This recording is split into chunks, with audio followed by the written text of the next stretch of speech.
Exactly what I'm saying, because go I ahead. think it makes a mockery of the women's game. If the focus on, now we just have to have people because of marketing and their intention, and they're not as talented, and we're not putting the best team out. This came after Molly made fun of the women's sport live on television, claiming that Caitlin devalued it and that the only reason it was being discussed was because of her interactions with supporters. The Washington Mystics moved tonight's game against Caitlin Clark to the nearby NBA arena and ended up setting a new all-time WNBA attendance record. It's impossible to overstate what Caitlin Clark has done for the WNBA. Just take a look at that attendance. Meanwhile, the fans lost by 1 point to the Mystics last night, which was the most attended game in WNBA history. Caitlin Clark has become a household name, packing stadiums and enthralling audiences nationwide. But why are some sports analysts, such as ESPN's Molly Qerim, saying that her amazing skills are devaluing the sport even though the statistics show otherwise? Caitlin Clark keeps posting crazy stats at every game, raising questions about her influence on women's basketball. Has she really increased attendance, or has she also raised the bar for the caliber of play? What about the remarks made by other players, such as Angel Reese, who think they have made the sport more popular? Is it Clark's commitment and talent that have revolutionized the game in recent years? Caitlin Clark has become a trailblazing figure in women's basketball. Her on-court exploits have attracted a lot of attention, but not all of it has been favorable as she has become well-known. ESPN analysts, especially Molly Qerim, have been vocal in their criticism of Clark. What could have been a historic moment for women's sports has instead devolved into a contentious discussion about Clark's impact on the sport and her role in determining its future. Although Clark's accomplishments and records speak for themselves, the media's response to her, especially from people like Qerim, has spurred discussions about sexism, jealousy, and the unfair treatment of female athletes.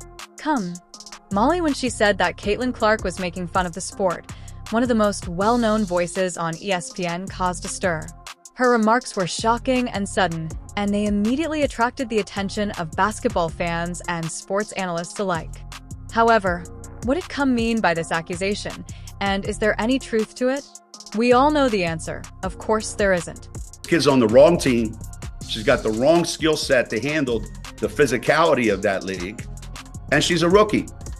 And if you're a WNBA player, if you're any kind of player, you're going to say, I'm going to make a statement. Targeted by society, targeted by her looks, targeted by her reputation, targeted by the disrespect that they've shown to the WNBA. There's a huge target on this kid's back. I thought Cameron Brink said something really smart. She said, no, they're expecting this rookie class to be perfect. This rookie class isn't even one of the best rookie classes in the last 10 years. Although Clark has undoubtedly attracted sizable audiences and raised interest in women's basketball, Qerim contended that she hasn't improved the standard of play in the sport as a whole, according to Qerim. Clark plays basketball in a showy but unsubstantial manner that attracts to casual viewers but detracts from the actual skill of the game. In essence, the main thrust of Qerim's criticism appears to be that Clark's style of play is too dependent on three-pointers and highlights real plays, which some perceive as deviating from the fundamentals of basketball. Qerim also suggested that Clark is more of an entertainer than an athlete, someone who can draw crowds but fails to uphold the integrity of the sport. Qerim thinks that Clark's emphasis on high-scoring performances comes at the price of defensive and strategic team play, which she considers to be crucial to the sport. It's crucial to take a look at Caitlin Clark's real accomplishments are more than just a show. Throughout her time as a student at the University of Iowa, Clark has continuously produced stats that demonstrate her status as one of the most versatile and accomplished players in women's basketball history. Clark has set numerous records, becoming the youngest player in NCAA history to post consecutive triple-doubles in a single season. Despite her exceptional scoring prowess, Clark is also a fantastic passer who consistently leads her team in assists. Her basketball IQ is quite high. The argument that Clark's game is only about entertainment crumbles when you look at the statistics because she not only shoots three-pointers but also creates plays, breaks down defenses, and controls the tempo of the game in ways that are uncommon for players her age. This enables her to see plays develop before they happen and make passes that leave both defenders and fans in awe. Additionally, Clark is a relentless defender who frequently protects the best player on the other team and leads her squad in steals. Qerim appears to be ignoring the fact that Clark is pushing the limits of what is feasible in the sport, forcing opponents to reconsider their tactics and pushing her team, the Atesh, to new heights when she claims that Clark hasn't improved the caliber of play in women's basketball. However, Kim isn't the only one who ignores Caitlin. Monica McNutt has been doing the same thing, saying that she would award Rookie of the Year to Angel provided Chicago finished better than the Indiana Fever, which they didn't. Watch this. I have said this all season, BC. My Rookie of the Year is going to go based on the standings. Okay. Because I think that is how you have the opportunity to measure impact. And the sky's right above them. And the sky right now are in the playoffs, so you'd have to give the nod in my mind to Angel Reese. Again, what I think is happening here is this black woman is trying to play mental gymnastics and find a way to put Angel Reese above Caitlin Clark. Rookie of the Year does not go to a team.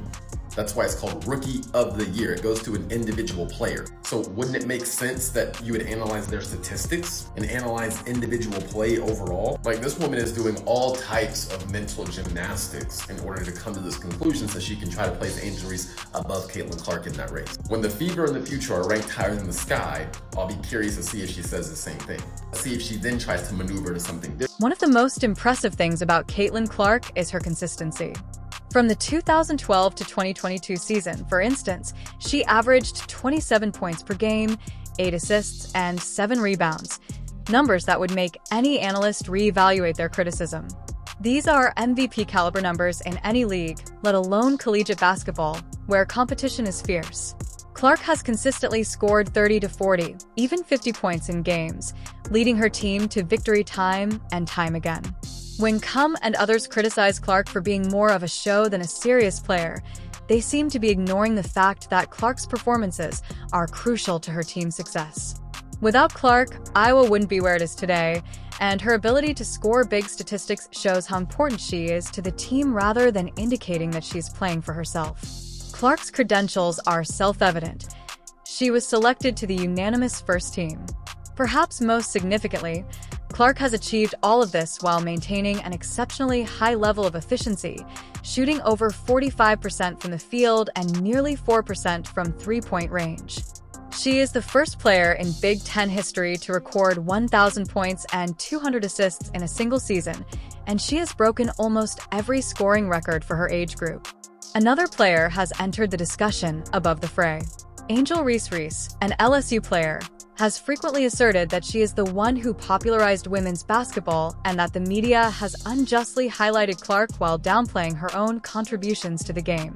In Reese's perspective, she has been positioned as the antagonist, while Clark has been positioned as the hero.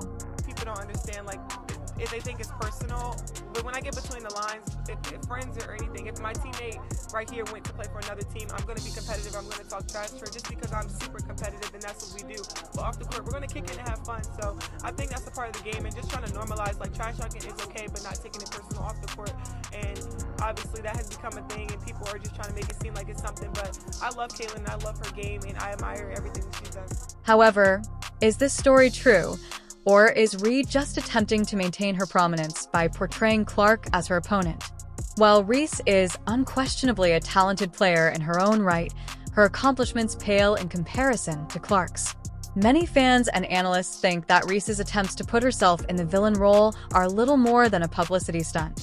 However, it's important to note that Caitlin Clark has never publicly feuded with Ree or any other players, despite Reese's claim that she is to blame for the sport's growth. Even though Clark has always conducted herself professionally in interviews, never criticizing other players or attempting to stir up trouble, certain media outlets nevertheless paint her in a bad light, whereas Reyes, who has deliberately sought controversy, frequently gets away with it.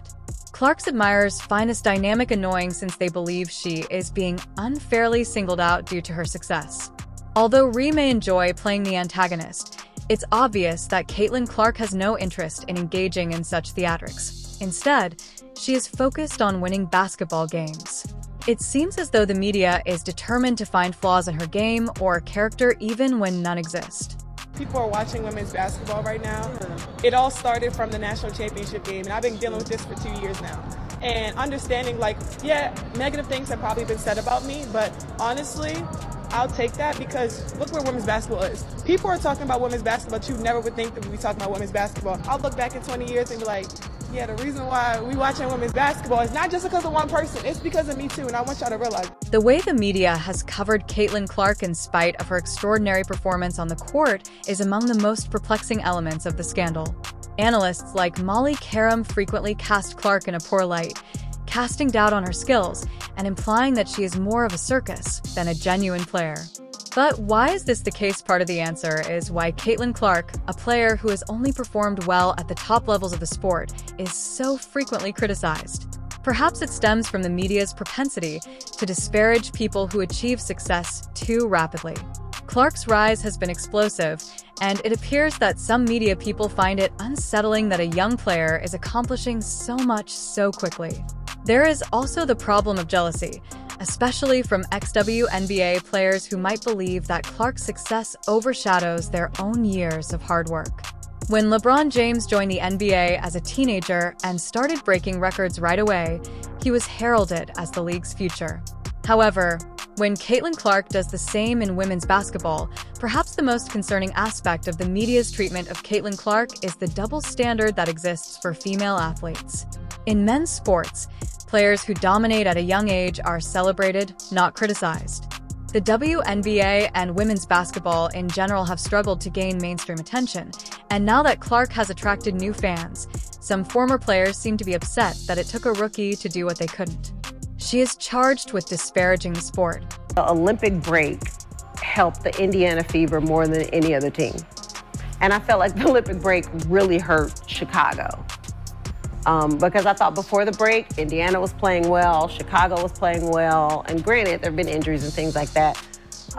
But since the Olympic break, this Indiana Fever team, to me, is a completely different. This double standard is not only unjust, but it is also detrimental because it discourages young girls from pursuing sports because they know that even if they are successful, they will still have to fight for respect. And it sends a message that female athletes will always be judged harsher than their male counterparts. The jealousy that appears to be emanating from ex-WNBA players is another important aspect of the Caitlin Clark debate. For years, the WNBA has had difficulty gaining the. Former players have worked hard to promote the game and draw in more viewers, but the larger sports community has mostly ignored their efforts. Now, Caitlin Clark has done what they couldn't. She has attracted record-breaking TV ratings and new fans to the game, but instead of applauding her success, many ex-WNBA players seem to resent it because they see Clark's rise as a threat to their own legacies and are unwilling to give her the credit she deserves. This jealousy is especially noticeable in the way some former players have discussed Clark in the media rather than. They claim that Clark hasn't really earned her position in the spotlight and that she is more of a marketing tool than a real player. But when you consider the facts, they have attempted to minimize her accomplishments while still acknowledging her talent and contributions to the sport, implying that her success is solely due to the media attention she has received. Caitlin Clark has earned every bit of her success through talent, hard work, and dedication. The enviousness of ex-WNBA players is not only misplaced, but it is also hurting the sport. Rather than destroying the next generation of stars, they ought to be uplifting them, realizing that Clark's success is a victory for women's basketball overall. So will Caitlin Clark be a good pro? Absolutely. Will Caitlin Clark come into the WNBA and do what she's doing right now? Immediately? Absolutely not. Not gonna happen. Okay. I don't know. Caitlin Clark's ascent to fame is about more than just one player. It's about the future of women's basketball. Clark has demonstrated that there is a sizable fan base for women's sports, breaking attendance records and demonstrating that women's basketball can be just as thrilling and competitive as men's sports. This is precisely what the WNBA has been requesting for years. The league has been working to increase awareness of the sport, and now that someone has done it, there should be celebration rather than criticism. Despite all of this, Caitlin Clark continues to receive needless criticism from commentators like Molly Qerim and ex-WNBA players, But her supporters are confident that her talent and dedication will continue to speak for themselves and that no amount of media scrutiny or jealousy will diminish her legacy. Clark has done more for the growth of women's basketball in a few short years than most players do in their entire careers. She has also put the sport on the map in a way that few could have predicted and demonstrated that women's basketball has the potential to be a major force in the sports world. Caitlin Clark is all about winning. I don't know if y'all know that. I don't know if y'all been paying attention. See, I know why Cheryl Swoops is mad. I know why you mad, Cheryl. Because you see Caitlin making the money that you wish you would have made when you was a player. And you kind of bitter. You kind of salty. It's a jealous spirit. The moral of the story is this. Every OG is not an OG. Some OGs just old and grumpy. Caitlin Clark has had an incredible career in women's basketball. She has broken records, attracted fans, and established herself as one of the best players of her generation. Nevertheless, despite her success, analysts and former players continue to criticize her, seemingly intent on discrediting her achievements. However, Clark's records, performances, and undeniable talent speak for themselves. Even though some ESPN analysts and former players have criticized Caitlin Clark, her influence on basketball is undeniable, and her records speak for themselves. It's time to celebrate her contributions to women's basketball and look forward to how she will continue to shape the game's future with the playoffs on Sunday. If you enjoyed it, you're in for a treat. No amount of jealousy or media attention can take away from what she has accomplished, and her legacy will only grow as she repeatedly proves her critics wrong. Additionally, subscribe to see more videos immediately.